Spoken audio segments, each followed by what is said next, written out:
ನಮಸ್ತೆ ಸ್ನೇಹಿತರೆ, NCG competitive ಇನ್ಸ್ಟಿಟ್ಯೂಷನ್ಗೆ ಸ್ವಾಗತ. ನನ್ನ ಹೆಸರು ಶ್ವೇತಾ. SC ಒಳ ಮೀಸಲಾತಿಯಿಂದ ಯಾವುದು ನೋಟಿಫಿಕೇಶನ್ಸ್ಗಳು ಆಗ್ತಾನೆ ಇರಲಿಲ್ಲ. ಆದರೆ ಇವಾಗ ಒಂದು ಫೈನಲ್ ಸ್ಟೇಜಿಗೆ ಬಂದಿರೋದಕ್ಕೆ ಒಂದಾದ್ಮೇಲೆ ಒಂದು ನೋಟಿಫಿಕೇಶನ್ಸ್ಗಳು ರೆಡಿ ಆಗ್ತಿದೆ ಆಗೋದಕ್ಕೆ. ಸೊ ನೀವೆಷ್ಟು ಅಲರ್ಟ್ ಇದ್ದೀರೋ ಇಲ್ವೋ ಗೊತ್ತಿಲ್ಲ, ಬಟ್ ನಿಮ್ಮ ಪ್ರಿಪ್ರೇಷನ್ನ ನೀವು ಶುರು ಮಾಡಲೇಬೇಕು. ಆ್ಯಂಡ್ ಇಂದಿನ ವಿಡಿಯೋದಲ್ಲಿ ನಾನು ನಿಮಗೆ ಹೇಳ್ತಿರೋದು ಏನಪ್ಪ ಅಂತ ಅಂದರೆ, ಕರ್ನಾಟಕ ಪೊಲೀಸ್ ಇಲಾಖೆಯಿಂದ ಸುಮಾರು 4656 ಹುದ್ದೆಗಳನ್ನ ಅವರು ನೋಟಿಫಿಕೇಶನ್ ಮಾಡಬೇಕು ಅಂತ ರೆಡಿ ಮಾಡ್ಕೊಂಡಿದ್ದಾರೆ. ಅದರಲ್ಲಿ ಅಂತಂದರೆ ಖಾಲಿ ಇದೆ ಅಂತ ಅಂದ್ಬಿಟ್ಟು ಅವರು ಡಿಕ್ಲೇರ್ ಮಾಡಿದ್ದಾರೆ. ಆ್ಯಂಡ್ ಅದರಲ್ಲಿ ನಿಯರ್ಲಿ 3500 ಹುದ್ದೆಗಳಿಗೆ SC ಒಳ ಮೀಸಲಾತಿಗಿಂತ ಮುಂಚೆನೇ ಏನಾಗಿತ್ತು, ಅನುಮತಿ ಸಿಕ್ಕಿತ್ತು. ಬಟ್ ಆ ಮೀಸಲಾತಿ ಇದ್ದಿದ್ರಿಂದ ಅವರು ಅದನ್ನು ತಡೆ ಹಿಡಿದಿದ್ರು. ಬಟ್ ಇವಾಗ ಅದಕ್ಕೆ ಪೂರಕವಾಗಿ ಇವಾಗ ಒಂದು ಆದೇಶನ ಹೊರಡಿಸಿದ್ದಾರೆ. ಸೊ ಇದೊಂದು ಸುವರ್ಣ ಅವಕಾಶ ಅಂತಾನೆ ಹೇಳ್ಬೋದು. ಯಾರ್ಯಾರು PCಗೆ ಪ್ರಿಪೇರ್ ಆಗ್ತಿದ್ದೀರೋ ಆ PCಲೂ ಕೂಡ ಕೆಲವೊಂದಷ್ಟು ಹುದ್ದೆಗಳು ಬರುತ್ತೆ, ಕೆಲವೊಂದು PU ರಿಕ್ವೈರ್ಮೆಂಟ್ ಇರುತ್ತೆ, ಕೆಲವೊಂದು SSLC ರಿಕ್ವೈರ್ಮೆಂಟ್ ಇರುತ್ತೆ, ಆ್ಯಂಡ್ ನಿಮಗೆ ಫಿಸಿಕಲ್ ಟೆಸ್ಟ್ ಕೂಡ ಇರುತ್ತೆ. ಅದನ್ನು ಇನ್ ಡೀಟೇಲ್ ಆಗಿ ನಾನು ನಿಮ್ಗೆ ಇಲ್ಲಿ ಎಕ್ಸ್ಪ್ಲೇನ್ ಮಾಡ್ತಿದ್ದೀನಿ. ಯಾರ್ಯಾರು PCಗೆ ಫೋಕಸ್ ಮಾಡ್ತಿದ್ದೀರಾ ಅವರು ಈ ವಿಡಿಯೋನ ತಪ್ಪದೆ ನೋಡಿ. ಸೊ ಹಾಗಾದರೆ ಫಸ್ಟು ಈ ಏನು ಆದೇಶ ಹೊರಡಿಸಿದ್ದಾರೆ ಇಲ್ಲಿನ ಒಂದು ಹೈಲೈಟ್ಸ್ಗಳನ್ನ ನಾನು ಹೇಳೋದಾದರೆ, ಸೊ ನೋಡಿ, ಮೇಲ್ಕಂಡ ವಿಷಯಕ್ಕೆ ಸಂಬಂಧಿಸಿದಂತೆ ಸರ್ಕಾರದ ಉಲ್ಲೇಖ. ಏನು ಮೇಲ್ಕಂಡ ವಿಷಯ ಏನು ಹೇಳ್ತಿದ್ದಾರೆ ಇಲ್ಲಿ, ಪೊಲೀಸ್ ಕಾನ್ಸ್ಟೇಬಲ್ ಹುದ್ದೆಗಳನ್ನು ಭರ್ತಿ ಮಾಡುವ ಕುರಿತು. ಆ್ಯಂಡ್ ಈ ಆದೇಶ ಹೊರಡಿಸಿರೋದು 4 ಸೆಪ್ಟೆಂಬರ್ 2025, ರೀಸೆಂಟ್ ಆಗೇನೆ, ಓಕೆನಾ, ಹಳೇದಲ್ಲ ಇದು. ಆ್ಯಂಡ್ ಇದು ಅಥೆಂಟಿಕ್ ಇನ್ಫಾರ್ಮೇಶನ್ ಆಗಿರುತ್ತೆ. ಸೊ ನೋಡಿ ಇಲ್ಲಿ, ಕರ್ನಾಟಕ ರಾಜ್ಯ ಪೊಲೀಸ್ ಇಲಾಖೆಯ KSRP ಘಟಕದ 1500 RPC ಹುದ್ದೆಗಳನ್ನು ಹಾಗೂ ಸಶಸ್ತ್ರ ಅಂತಂದರೆ ಆರ್ಮ್ಡ್ ಕಾನ್ಸ್ಟೇಬಲ್ಸ್ ಏನು ಬರುತ್ತೋ ಅದು CRDR ಅಂತ ಏನು ಹೇಳ್ತೀವಿ, ಅದು 2000 ಹುದ್ದೆಗಳನ್ನ ನೇರ ನೇಮಕಾತಿಯ ಮೂಲಕ ಭರ್ತಿ ಮಾಡಲು ಅನುಮತಿ ನೀಡಿದ್ದು. ಅಂತ ಅಂದರೆ SC ಒಳ ಮೀಸಲಾತಿ ಏನು ಬರ್ತಿತ್ತು ಅದಕ್ಕಿಂತ ಮುಂಚೆನೇ ಆಲ್ರೆಡಿ ಇದಕ್ಕೆ ಅಪ್ರೂವಲ್ ಸಿಕ್ಕಿದೆ. ಆ್ಯಂಡ್ ಇದಾಗಿದ್ದಾದ್ಮೇಲೆ ಏನಾಗುತ್ತೆ, SC ಒಳ ಮೀಸಲಾತಿ ಬಂದಿದ್ರಿಂದ ಅವರು ಏನು ನೋಟಿಫಿಕೇಶನ್ ಮಾಡೋಕ್ಕಾಗಿರಲಿಲ್ಲ. ಆ್ಯಂಡ್ ಅದ್ರ ಪ್ರಕಾರ ಇವಾಗ ಆಲ್ಮೋಸ್ಟ್ ಅದು ಫೈನಲ್ ಸ್ಟೇಜ್ ಬಂದಿರೋದಕ್ಕೆ ಇನ್ನು ಕೆಲವೊಂದಷ್ಟು ಹುದ್ದೆಗಳನ್ನ ಕೂಡ ಅವರು ಮರುಹಂಚಿಕೆ ಮಾಡಿದ್ದಾರೆ. ಸೊ ಆ ಮರುಹಂಚಿಕೆ ಮಾಡಿರೋ ಹುದ್ದೆಗಳನ್ನ ನಾವು ನೋಡೋದಾದರೆ, ಡಿಟೆಕ್ಟಿವ್ ಸಬ್ ಇನ್ಸ್ಪೆಕ್ಟರ್ ಹುದ್ದೆ ಎಷ್ಟಿದೆಯಪ್ಪ ಅಂತಂದರೆ, ಕಲ್ಯಾಣ ಕರ್ನಾಟಕ ರೀಜನಲ್ಲಿ 5 ಹುದ್ದೆಗಳಿದೆ, ನಾನ್ ಕಲ್ಯಾಣ ಕರ್ನಾಟಕ ರೀಜನಲ್ಲಿ 15, ಟೋಟಲ್ ಆಗಿ 20 ಆಗುತ್ತೆ. ಸಶಸ್ತ್ರ ಪೊಲೀಸ್ ಕಾನ್ಸ್ಟೇಬಲ್ APC ಬಂತು ಅಂದರೆ ಕಲ್ಯಾಣ ಕರ್ನಾಟಕದಲ್ಲಿ 275, ನಾನ್ ಕಲ್ಯಾಣ ಕರ್ನಾಟಕದಲ್ಲಿ 1375 ಹುದ್ದೆಗಳು, ಟೋಟಲ್ ಆಗಿ ಎಷ್ಟಾಗುತ್ತೆ, 1650 ಹುದ್ದೆಗಳಾಗುತ್ತೆ. ಆ್ಯಂಡ್ ನಾಗರಿಕ ಪೊಲೀಸ್ ಕಾನ್ಸ್ಟೇಬಲ್ ಸಿವಿಲ್ PC ಅಂತ ಏನು ಹೇಳ್ತೀವಿ, ಕಲ್ಯಾಣ ಕರ್ನಾಟಕ ರೀಜನಲ್ಲಿ 614 ಇದೆ. ಸೊ ಟೋಟಲ್ ಆಗಿ ಓವರಾಲ್ ಆಗಿ ಅಷ್ಟೇ ಇದೆ. Next special reserve police constable ಬಂತು ಅಂದಾಗ KSRPಲಿ 532 ಹುದ್ದೆಗಳು ಕಲ್ಯಾಣ ಕರ್ನಾಟಕ ರೀಜನಲ್ ಇದ್ರೆ 1500 ಹುದ್ದೆಗಳು ನಾನ್ ಕಲ್ಯಾಣ ಕರ್ನಾಟಕ ರೀಜನಲ್ ಇದೆ. ಸೊ ಒಟ್ಟಾರೆ ಎಷ್ಟಾಗುತ್ತೆ, 2037 ಹುದ್ದೆಗಳಾಗುತ್ತೆ. ಪೊಲೀಸ್ ಕಾನ್ಸ್ಟೇಬಲ್ ಹುದ್ದೆ ಬಂತು ಅಂದ್ರೆ ನಿಮಗೆ ಇದು KSISF, ಓಕೆನಾ. ಈ ಹುದ್ದೆಗಳು 340 ಇದೆ ಕಲ್ಯಾಣ ಕರ್ನಾಟಕ ರೀಜನಲ್ಲಿ. ಒಟ್ಟಾರೆ ಏನಾಗುತ್ತೆ ನಿಮಗೆ 340. ಟೋಟಲ್ ಆಗಿ ನಿಮಗೆ ಎಷ್ಟು ಹುದ್ದೆಗಳು ಬರುತ್ತಪ್ಪ ಅಂತಂದ್ರೆ ಇಲ್ಲಿ 4656 ಹುದ್ದೆಗಳು ರೆಡಿ ಇದೆ. ಇವಾಗ ಮರು ಹಂಚಿಕೆ ಮಾಡಿದ್ದಾರೆ. ಸೊ ಯಾವಾಗ ಬೇಕಾದ್ರೂ ಕೂಡ ನೋಟಿಫಿಕೇಶನ್ ಔಟ್ ಆಗ್ಬೋದು, ಓಕೆನಾ. ಸೊ ನಮ್ಮ ಹತ್ರ ಟೈಮ್ ಎಲ್ಲಿವರೆಗೂ ಇದೆ, ನೋಟಿಫಿಕೇಶನ್ ಆಗೋವರೆಗೂ ಅಷ್ಟು ಮಾತ್ರನೇ ಟೈಮ್. ನೋಟಿಫಿಕೇಶನ್ ಆಗಿದಾದ್ಮೇಲೆ ಟೈಮ್ ಎಲ್ಲಿರುತ್ತೆ, 1.5 ಮಂತ್ ಅಪ್ರಾಕ್ಸಿಮೇಟ್ ಸಿಕ್ತು ಅಂದಾಗ ನೀವು ಅವಾಗ ಫಿಸಿಕಲ್ನ ಪ್ರಾಕ್ಟೀಸ್ ಮಾಡ್ತೀರಾ ಅಥವಾ GK ಪೇಪರ್ಗೆ ನೋಡ್ಕೊಳ್ತೀರಾ, ಕಷ್ಟ ಆಗುತ್ತಲ್ವಾ. ಸೊ ಕಾಂಪಿಟೇಷನಲ್ಲಿ ತುಂಬ ಜನ ಇರ್ತಾರೆ. ಸೊ ಯಾರ್ಯಾರು ಈ PC ಹುದ್ದೆಗೆ ಪ್ರಿಪೇರ್ ಆಗ್ತಿದ್ದೀರಾ, ಅದು ನಿಮಗೆ CRDR ಆದರೂ ಆಗಿರಲಿ ಅಥವಾ ಸಿವಿಲ್ PCನಾದರೂ ಆಗಿರಲಿ, ಸೊ ನಮ್ಮಲ್ಲಿ ಕ್ಲಾಸಸ್ಗಳನ್ನ ಕಂಡಕ್ಟ್ ಮಾಡ್ತಿದ್ದೀವಿ. ನೀವು ಸೆಲ್ಫ್ ಆಗಿ ಪ್ರಿಪೇರ್ ಆದರೂ ಆಯಿತು, ಅಥವಾ ಇನ್ ಕೇಸ್ ಏನಾದ್ರು ನಿಮಗೆ ಕ್ಲಾಸಸ್ ರಿಕ್ವೈರ್ಮೆಂಟ್ ಇತ್ತು ಅಂತ ಅಂದರೆ 7/9/2025 ಅಂತಂದರೆ ಭಾನುವಾರದಿಂದ ನಾವು ಶುರು ಮಾಡ್ತಿದ್ದೀವಿ. ಕ್ಲಾಸಸ್ ಬಂತು ಅಂದರೆ ನಿಮಗೆ ಆಫ್ಲೈನ್, ಆನ್ಲೈನ್, ರೆಕಾರ್ಡೆಡ್ 3 ಮೋಡ್ನಲ್ಲೂ ಕೂಡ ಅವೈಲಬಲ್ ಇರುತ್ತೆ. ರೆಕಾರ್ಡೆಡ್ ಆನ್ಲೈನ್ ಬಂತು ಅಂದರೆ ನಿಮಗೆ ಆನ್ಲೈನಲ್ಲಿ ಲೈವ್ ಕ್ಲಾಸಸ್ ಅವೈಲಬಲ್ ಇದೆ. ರೆಕಾರ್ಡೆಡ್ ಯಾರು ಆ ಟೈಮಲ್ಲಿ ಅವೈಲಬಲ್ ಇರೋದಿಲ್ಲ ಅವರು ರೆಕಾರ್ಡೆಡ್ ಕ್ಲಾಸಸ್ ಕೂಡ ಆಕ್ಸೆಸ್ ಮಾಡ್ಕೊಳ್ಬೋದು. And morning and evening batches ಕೂಡ ಇದೆ. ಏನು ಫ್ಲೆಕ್ಸಿಬಲ್ ಇದೆ, ಕಾಲೇಜ್ ಸ್ಟೂಡೆಂಟ್ಸ್ಗೂ ಕೂಡ ಆಗುತ್ತೆ. ಆ್ಯಂಡ್ ಯಾರ್ಯಾರು ಫುಲ್ ಟೈಮ್ ಕೊಡ್ತಿದ್ದೀರಾ ಅವ್ರಿಗೂ ಕೂಡ ಆಗುತ್ತೆ. ಆ್ಯಂಡ್ ಅದ್ರ ಜೊತೆಗೆ ಟೆಸ್ಟ್ ಸೀರೀಸ್ ಇರ್ಬೋದು, ಮತ್ತು ಸ್ಟಡಿ ಮೆಟೀರಿಯಲ್ಸ್ಗಳು, PCಗೆ ಸ್ಟಡಿ ಮೆಟೀರಿಯಲ್ಸ್ ಕೂಡ ಅವೈಲಬಲ್ ಇದೆ. ಆ್ಯಂಡ್ ಗೈಡೆನ್ಸ್ ಕೂಡ ನಿಮಗೆ ಸಿಗ್ತಾ ಹೋಗುತ್ತೆ. ಆ ಗೈಡೆನ್ಸಲ್ಲೂ ನಿಮಗೆ 1-to-1 ಬೇಕಾ ಅಥವಾ ಓವರ್ ಆಲ್ ಆಗಿ ಬೇಕಾ, ನಿಮಗೆ ಕ್ಲಾಸಸ್ ಜೊತೆ ಗೈಡೆನ್ಸ್ ಕೂಡ ಇನ್ಕ್ಲೂಡ್ ಆಗಿರುತ್ತೆ. ಸೊ ಯಾರ್ಯಾರಿಗೆ ಇಂಟ್ರೆಸ್ಟ್ ಇದೆ ಅವರು ಈ ನಂಬರ್ನ ಕಾಂಟ್ಯಾಕ್ಟ್ ಮಾಡ್ಬೋದು. ಆ್ಯಂಡ್ ಅದಾದಮೇಲೆ ಇಲ್ಲಿ ಅಂತ ಅಂದರೆ ಇವಾಗ ನಾವು CRDR ಮತ್ತು APC KS ISF ಈ ಹುದ್ದೆಗಳನ್ನ ತೊಗೊಂಡಾಗ ಇದಕ್ಕೆ ಏನು ರಿಕ್ವೈರ್ಮೆಂಟ್ ಇದೆ ಮೇಜರಾಗಿ ಫಸ್ಟ್ ನಾನು ಇಲ್ಲಿ ಮಾತಾಡ್ತಿರೋದು ಫಿಸಿಕಲ್ ಟೆಸ್ಟ್ ಬಗ್ಗೆ. ಸೊ ಏನು ಅವಶ್ಯಕತೆ ಇದೆ ಅಂತ ನೋಡಿದಾಗ ಎಲ್ಲ ಸಾಮಾನ್ಯ ಪುರುಷ ಮತ್ತು ಪುರುಷ ತೃತೀಯ ಲಿಂಗದ ಅಭ್ಯರ್ಥಿಗಳು ಹಾಗೂ ಮಾಜಿ ಸೈನಿಕ ಅಭ್ಯರ್ಥಿಗಳಿಗೆ ಏನು ರಿಕ್ವೈರ್ಮೆಂಟ್ ಇದೆಪ್ಪ ಅಂತಂದರೆ ಆ್ಯಂಡ್ ಏನು ಈ CRDR ಮತ್ತು APC KS ISF ಏನಿದೆಯೋ ಇದು ಮಹಿಳೆಯರಿಗೆ ಅವೈಲಬಲ್ ಇರೋದಿಲ್ಲ, ಸಿವಿಲ್ PC ಮಾತ್ರ ಇರುತ್ತೆ. ಸೊ ಇಲ್ಲಿ ಏನು ಅವಶ್ಯಕತೆ ಇದೆ ಅಂತಂದರೆ ಎತ್ತರ ಎಷ್ಟಿರಬೇಕು, 168 ಸೆಂಟಿಮೀಟರ್ ಇರಬೇಕಾಗತ್ತೆ. ಆ್ಯಂಡ್ ಇದು ಇವಾಗೇನು ನೋಟಿಫಿಕೇಶನ್ ಮಾಡೋಕ್ಕೆ ಹೊರಟಿದ್ದಾರೆ ಆ ನೋಟಿಫಿಕೇಶನ್ ರಿಕ್ವೈರ್ಮೆಂಟ್ಸ್ ಅಲ್ಲ, ಲೇಟೆಸ್ಟ್ ಅಂತಂದರೆ ರೀಸೆಂಟಾಗಿ ಯಾವುದು ನೋಟಿಫಿಕೇಶನ್ ಮಾಡಿದ್ದಾರೆ ಆ್ಯಸ್ ಪರ್ ಅದನ್ನು ನಾನು ತೊಗೊಂಡಿದ್ದೀನಿ. ಸೊ ದಟ್ ನೀವು ಪ್ರಿಪೇರ್ ಆಗೋರು ಅಟ್ಲೀಸ್ಟ್ ಇಷ್ಟಿರ್ಬೋದು ಅಂತ ಅಂದ್ಬಿಟ್ಟು ಎಕ್ಸ್ಪೆಕ್ಟ್ ಮಾಡ್ಬೋದು. ಆ್ಯಂಡ್ ಮ್ಯಾಕ್ಸಿಮಮ್ ಕೂಡ ಇದೇ ಕ್ಯಾರಿ ಆಗೋ ಚಾನ್ಸಸ್ ಇರುತ್ತೆ.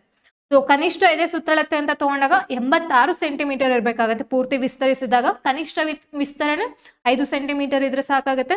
ನೆಕ್ಸ್ಟ್ ಕರ್ನಾಟಕ ಅರಣ್ಯ ಪ್ರದೇಶಗಳಲ್ಲಿ ಯಾರ್ಯಾರು ವಾಸ ಮಾಡ್ತಿರ್ತಾರೆ ಗೊತ್ತಾ, ಬುಡಕಟ್ಟು ಪುರುಷ ಅಭ್ಯರ್ಥಿಗಳಿಗೆ ನಾನು ಆಗಲೇ ಹೇಳ್ದಂಗೆ ಇದು ಮಹಿಳೆಯರಿಗೆ ಅವೈಲಬಲ್ ಇರೋದಿಲ್ಲ. ಕನಿಷ್ಠ ಎತ್ತರ 155 ಸೆಂಟಿಮೀಟರ್, ಎದೆ ಸುತ್ತಳತೆ ಬಂತು ಅಂದಾಗ 5 ಸೆಂಟಿಮೀಟರ್ಗಳಷ್ಟು ನಿಮಗೆ ಡಿಫ್ರೆನ್ಸ್ ಇರ್ತಾ ಹೋಗುತ್ತೆ. ಆ್ಯಂಡ್ ಒಂದು ಏನಂತ ಅಂದರೆ ಯಾವುದೋ ಒಂದು ವಿಡಿಯೋ ನೋಡಿನೋ ಅಥವಾ ಎಲ್ಲೋ ಒಂದು ಯೂಟ್ಯೂಬ್ ವಿಡಿಯೋಸ್ ಆದರೂ ಆಗಿರ್ಬೋದು ಅಥವಾ ಯಾವುದೇ ಒಂದು ಮೂವಿ ಆಗಿರ್ಬೋದು, ನಿಮಗೆ ಒಂದು ದಿನ ಅಥವಾ ಒಂದು ವಾರಕ್ಕೆ ನೀವು ಮೋಟಿವೇಟ್ ಆಗ್ಬೋದು. ಬಟ್ ಈ ಎಕ್ಸಾಮ್ಸ್ಗಳಂತ ಬಂತು ಅಂದಾಗ ನೀವು ಏನಕ್ಕೆ ಪ್ರಿಪೇರ್ ಆಗ್ತಿದ್ದೀರಾ, ನೀವು ಏನಕ್ಕೆ ಈ ಎಕ್ಸಾಮ್ ಫೀಲ್ಡ್ನೇ ಡಿಸೈಡ್ ಮಾಡಿದ್ರಿ, ನನ್ನ ಜೀವನದ ಕೆರಿಯರ್ ಇದೇ ಇರಬೇಕು ಅಂತ ಅಂದ್ಬಿಟ್ಟು ಅದು ಒಂದ್ಸತಿ ನೆನಪಿಸ್ಕೊಳ್ಳಿ. ಸೊ ಅದೇ ನಿಮ್ಮನ್ನ ಮೋಟಿವೇಟ್ ಮಾಡುತ್ತೆ. And self motivation is very important in this field. ಇಲ್ಲ ಅಂತಂದರೆ ನಿಮ್ಗೆ ಏನಾಗುತ್ತೆ, ಪ್ರತಿದಿನ ನಿಮ್ಗೆ ಯಾರು ಸಿಗ್ತಾರೆ ಮೋಟಿವೇಟ್ ಮಾಡಲಿಕ್ಕೆ, ಹೌದಲ್ವಾ? ಸೊ PCಗೆ ನಿಮಗೆ ಒಂದೇ ಪೇಪರ್ ಇರೋದ್ರಿಂದ ಈಸಿ ಇದೆ. ಆ್ಯಂಡ್ ಎಜುಕೇಷನ್ ಕ್ವಾಲಿಫಿಕೇಷನ್ ಯಾರ್ಯಾರು ಈಗ ಇನ್ನು ಡಿಗ್ರಿಗೆ ಹೋಗ್ತಿದ್ದೀರಾ ಅವ್ರು ನಿಮಗೆ 10th ಕೂಡ ಕಂಪ್ಲೀಟ್ ಆಗಿರುತ್ತೆ ಆ್ಯಂಡ್ PU ಕೂಡ ಕಂಪ್ಲೀಟ್ ಆಗಿರುತ್ತೆ. ಸೊ ಅವ್ರು ಕೂಡ ಪ್ರಿಪೇರ್ ಆಗೋದ್ರ ಜೊತೆಗೆ ನೀವೇನು ಮಾಡ್ಬೋದು, ನೆಕ್ಸ್ಟ್ ಅಪ್ಕಮಿಂಗ್ ಎಕ್ಸಾಮ್ಸ್ಗೂ ಕೂಡ ನೀವು ತಯಾರಿ ನಡೆಸ್ಬೋದು. ಸೊ ನೆಕ್ಸ್ಟ್ ನೋಡಿದಾಗ endurance test is also very important. So ಇಲ್ಲಿ ಎಂಡ್ಯೂರೆನ್ಸ್ ಟೆಸ್ಟಲ್ಲಿ ಏನೇನು ಇರುತ್ತೆ ಅಂದರೆ ಮಿನಿಮಮ್ ಅಂತೂ 3 ಇದ್ದೇ ಇರುತ್ತೆ. ಯಾವ್ಯಾವುದು, ರನ್ನಿಂಗ್ ಇರುತ್ತೆ, long jump, either long jump or high jump ಇರುತ್ತೆ, ಆ್ಯಂಡ್ ನಿಮಗೆ ಗುಂಡು ಎಸೆತ ಶಾರ್ಟ್ ಪುಟ್ ಇರುತ್ತೆ. ಸೊ ಹಾಗಾದ್ರೆ ಎಷ್ಟು ಮೀಟ್ರ್ ನೀವು ಓಡಬೇಕು ಅನ್ನೋದಾದರೆ 1600 ಮೀಟರ್ ನೀವು ಓಡಬೇಕಾಗತ್ತೆ. ಅದಕ್ಕೆ ಫಿಕ್ಸ್ಡ್ ಟೈಮ್ ಇರುತ್ತೆ. ಎಷ್ಟು ನಿಮಿಷದೊಳಗಡೆ, 6.5 ನಿಮಿಷದೊಳಗಡೆ ನೀವು ಓಡಬೇಕಾಗತ್ತೆ. ಸೊ ಇದು ಎಲ್ಲ ಸಾಮಾನ್ಯ ಪುರುಷ ಮತ್ತು ಪುರುಷ ತೃತೀಯ ಲಿಂಗ ಅಭ್ಯರ್ಥಿಗಳಿಗೆ. ಮಾಜಿ ಸೈನಿಕರಿಗೆ ಬೇರೆ ಇರುತ್ತೆ. ಎತ್ತರ ಜಿಗಿತ ಅಥವಾ ಉದ್ದ ಜಿಗಿತ ಅಂತ ತಗೊಂಡಾಗ ಎತ್ತರ ಜಿಗಿತ ನಿಮಗೆ 1.20 ಮೀಟರ್ಸ್ ಇರುತ್ತೆ. ಉದ್ದ ಜಿಗಿತ ಅಂತ ತಗೊಂಡಾಗ 3.80 ಮೀಟರ್ಸ್ ಇರಬೇಕಾಗತ್ತೆ. ಸೊ ಇಲ್ಲಿ ನಿಮಗೆ 3 ಆಪರ್ಚುನಿಟೀಸ್ ಮಾತ್ರ ಕೊಡ್ತಾರೆ. ಸೊ ಅದರಲ್ಲಿ ಯಾವುದು ಹೈಯೆಸ್ಟ್ ಬಂದಿರುತ್ತೋ ಅದನ್ನು ಕನ್ಸಿಡರ್ ಮಾಡ್ತಾರೆ. ಆ್ಯಂಡ್ ಮೋರ್ ಓವರ್ ಇನ್ನೊಂದು ಏನಂತ ಅಂದರೆ ನೀವು ಅಟ್ಲೀಸ್ಟ್ ಅಷ್ಟು ಮೀಟರ್ ನೀವು ನೆಗಿಬೇಕಾಗತ್ತೆ ಅಥವಾ ನೀವು ಉದ್ದ ಜಿಗಿತದಲ್ಲಿ ನೀವು ನೋಡ್ಕೋಬೇಕಾಗತ್ತೆ. ನೆಕ್ಸ್ಟ್ ಗುಂಡು ಎಸೆತ ಅಂತ ತಗೊಂಡಾಗ ಆ ಗುಂಡು ಎಷ್ಟು kg ಇರುತ್ತಪ್ಪ ಅಂತ ಅಂದರೆ 7.26 kgs ಇರುತ್ತೆ. ಎಷ್ಟು ದೂರ ನೀವು ಎಸಿಬೇಕು ಅಂತ ಅಂದರೆ 5.60 ಮೀಟರ್ಸ್ ಅಷ್ಟು ನೀವು ಎಸೆಬೇಕಾಗತ್ತೆ. ಸೊ ಇಲ್ಲೂ ಕೂಡ ನಿಮಗೆ 3 ಆಪರ್ಚುನಿಟೀಸ್ ಇದೆ. ಆ್ಯಂಡ್ ಇಲ್ಲಿ ಮಾಜಿ ಸೈನಿಕ ನಾನು ಏನು ಡಿಸ್ಕಸ್ ಮಾಡ್ತಿದ್ದೀನಿ, ಸೊ ಇದು ನಿಮಗೆ ಸೇಮ್ ಫಾರ್ ಸಿವಿಲ್ PC ಮಾಜಿ ಸೈನಿಕ ಯಾರಿದಾರೋ ಅವ್ರಿಗೂ ಕೂಡ ಸೇಮ್ ಇರುತ್ತೆ. ಆ್ಯಂಡ್ ಮಹಿಳೆಯರಿಗೂ ಕೂಡ ಇದು ಸೇಮ್ ಇರುತ್ತೆ. ಅಲ್ಲಿ ನಾನು ಇನ್ನೊಮ್ಮೆ ಎಕ್ಸ್ಪ್ಲೇನ್ ಮಾಡ್ತಿದ್ದೀನಿ. ಸೊ ನಿಮಗೆ ಕಾಮನ್ ಇರೋದ್ರಿಂದ ನಾನು ಇಲ್ಲಿ ನಿಮಗೆ ಇನ್ನೊಮ್ಮೆ ಮೆನ್ಷನ್ ಮಾಡ್ತಿದ್ದೀನಿ, ಓಕೆನಾ? ಸೊ ಹಾಗಾದರೆ ಮಾಜಿ ಸೈನಿಕ ಅಭ್ಯರ್ಥಿಗಳಿಗೆ ಏನು ರಿಕ್ವೈರ್ಮೆಂಟ್ ಇದೆ ಅಂತ ಅಂದರೆ 400 ಮೀಟರ್ಸ್ ಅಷ್ಟು ಅವರು ಓಡಬೇಕಾಗತ್ತೆ. ಎಷ್ಟು ನಿಮಿಷದೊಳಗಡೆ, 2 ಮಿನಿಟ್ಸ್ ಒಳಗಡೆ, ಓಕೆನಾ? ನೆಕ್ಸ್ಟು ಎತ್ತರ ಜಿಗಿತ ಅಂತ ಬಂತು ಅಂದರೆ 0.90 ಮೀಟರ್ಸ್ ಇರಬೇಕಾಗತ್ತೆ. ಉದ್ದ ಜಿಗಿತ ಎಷ್ಟು ಉದ್ದ ನೀವು ಜಿಗಿಬೇಕಂತಂದರೆ 2.50 ಮೀಟರ್ಸ್. ಎರಡಕ್ಕೂ ಕೂಡ ನಿಮ್ಗೆ ಏನಾಗುತ್ತೆ 3 ಆಪರ್ಚುನಿಟೀಸ್ ಸಿಗುತ್ತೆ. ಗುಂಡು ಎಸೆತ ಎಷ್ಟು kg ಇರುತ್ತೆ ಗುಂಡು ಅಂತ ಅಂದರೆ 4 kg ಇರುತ್ತೆ. ಸೊ ಎಷ್ಟು ಮೀಟರ್ ಉದ್ದ ನೀವು ಎಸಿಬೇಕಂತಂದರೆ 3.75 ಮೀಟರ್ಸ್ ಮಿನಿಮಮ್ ಹೇಳ್ತಿದ್ದವರು. ಮ್ಯಾಕ್ಸಿಮಮ್ ನೀವು ಅದಕ್ಕಿಂತ ಜಾಸ್ತಿ ಎಸಿಬೋದು, ಮಿನಿಮಮ್ ಅಷ್ಟಾದರೂ ನೀವು ಎಸಿಲೇಬೇಕಾಗತ್ತೆ. ಸೊ ಇವ್ರಿಗೂ ಕೂಡ 3 ಆಪರ್ಚುನಿಟೀಸ್ನ ಇವರು ಕೊಡ್ತಿದ್ದಾರೆ. ಆ್ಯಂಡ್ ಇಲ್ಲಿ ಸಿವಿಲ್ PC ಅಂತ ತಗೊಂಡಾಗ ಇವ್ರಿಗೆ ಫಿಸಿಕಲ್ ರಿಕ್ವೈರ್ಮೆಂಟ್ ಏನಿದೆಯಪ್ಪ ಅಂತ ಅಂದರೆ ಪುರುಷ ಮತ್ತು ತೃತೀಯ ಲಿಂಗ ಪುರುಷ ಹಾಗೂ ಮಾಜಿ ಸೈನಿಕ ಅಭ್ಯರ್ಥಿಗಳಿಗೆ 168 ಸೆಂಟಿಮೀಟರ್ ಸೇಮ್ ಅಲ್ಲೇನಿದೆಯೋ ಅದೇ ಇದೆ. ಇಲ್ಲಿ ಮಹಿಳೆಯರು ಬರ್ತಾರೆ. ಓಕೆನಾ? ಸೊ ಮಹಿಳೆಯರು ಬಂತು ಅಂದ್ರೆ ಅವ್ರಿಗೆ 157 ಸೆಂಟಿಮೀಟರ್ ಇದೆ. ಮಹಿಳೆಯರು ಮತ್ತೆ ತೃತೀಯ ಲಿಂಗದಲ್ಲಿ ಮಹಿಳಾ ಅಭ್ಯರ್ಥಿಗಳಿಗೆ ಇದು. ಓಕೆನಾ? ನೆಕ್ಸ್ಟ್ ಕನಿಷ್ಠ ತೂಕ ಹುಡುಗಿಯರಿಗೆ ಆಕ್ಚುಲಿ ವೆಯ್ಟ್ ಕೂಡ ಚೆಕ್ ಮಾಡ್ತಾರೆ. ಮಿನಿಮಮ್ ಅವ್ರು ಅಟ್ಲೀಸ್ಟ್ 45 kg ಆದ್ರೂ ಇರಬೇಕಾಗತ್ತೆ. ಅಂಡ್ ಅರಣ್ಯ ಪ್ರದೇಶಗಳಲ್ಲಿ ವಾಸಿಸ್ತಾರೆ ಗೊತ್ತಾ? ಸೊ ಆ ಬುಡಕಟ್ಟದಲ್ಲಿ ಪುರುಷರಿಗೆ ಬೇರೆ ಇದೆ, ಮಹಿಳೆಯರಿಗೆ ಬೇರೆ ಇದೆ. ಪುರುಷ ಅಭ್ಯರ್ಥಿಗಳಿಗೆ ಅಂತ ತಗೊಂಡಾಗ 155 ಸೆಂಟಿಮೀಟರ್ಸ್ ಇದೆ.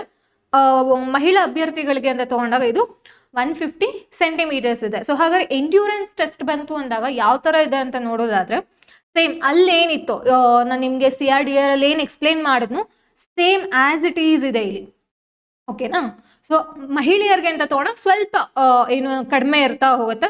ಅಲ್ಲಿ ಏನು ಮಾಜಿ ಸೈನಿಕರಿಗಿತ್ತೋ ಇಲ್ಲೂ ಕೂಡ ಹಾಗೆ ಇಲ್ಲಿ ಮೆನ್ಷನ್ ಮಾಡಿದ್ದಾರೆ ನೋಡಿ. ಮಹಿಳಾ ಮತ್ತು ತೃತೀಯ ಲಿಂಗ ಮಹಿಳಾ ಹಾಗೂ ಮಾಜಿ ಸೈನಿಕ ಅಭ್ಯರ್ಥಿಗಳಿಗೆ 400 ಮೀಟರ್ ಓಟ ಎಷ್ಟು ನಿಮಿಷದೊಳಗಡೆ 2 ನಿಮಿಷ.